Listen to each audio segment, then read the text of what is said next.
বিশ্ব রাজনীতির তেলের বাজারে কি বড়সড় মোড় আসতে চলেছে?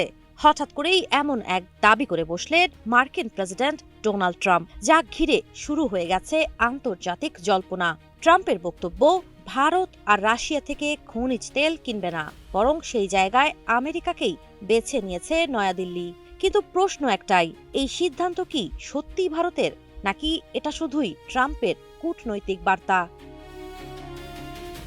কারণ এখনো পর্যন্ত ভারতের তরফে এই বিষয়ে কোনো আনুষ্ঠানিক প্রতিক্রিয়া আসেনি।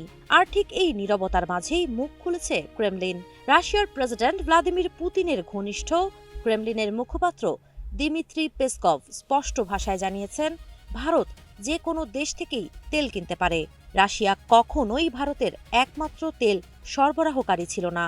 পেসকভ আরও বলেন, ভারত যদি রাশিয়ার পরিবর্তে অন্য কোনো দেশ, এমনকি ভেনেজুয়েলা থেকেও তেল কেনে, তাতেও রাশিয়ার বিশেষ কিছু বলার নেই।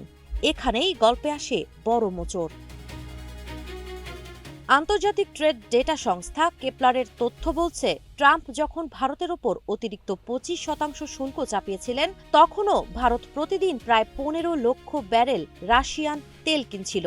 আজও ভারতের মোট আমদানিকৃত খনিজ তেলের প্রায় 1/3 আসে রাশিয়া থেকে। রাশিয়ার তেলের ক্রেতা হিসেবে ভারত রয়েছে দ্বিতীয় স্থানে। তাহলে ট্রাম্পের এই দাবি এলো কোথা থেকে?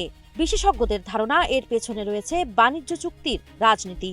সম্প্রতি ট্রাম্প ঘোষণা করেছেন, ভারতের সঙ্গে দ্বিপাক্ষিক বাণিজ্য চুক্তির অংশ হিসেবে নয়াদিল্লির উপর চাপানো ট্যারিফ 50% থেকে কমিয়ে 18% নামানো হয়েছে। এর বদলেই কি তেলের বাজারে অবস্থান বদলাতে চলেছে ভারত? জল্পনা আরও বলছে, আমেরিকার প্রভাবাধীন ভেনেজুয়েলা হতে পারে ভারতের নতুন তেল উৎস। তবে আপাতত সব প্রশ্নের উত্তর একটাই, ভারতের সিদ্ধান্তের অপেক্ষা।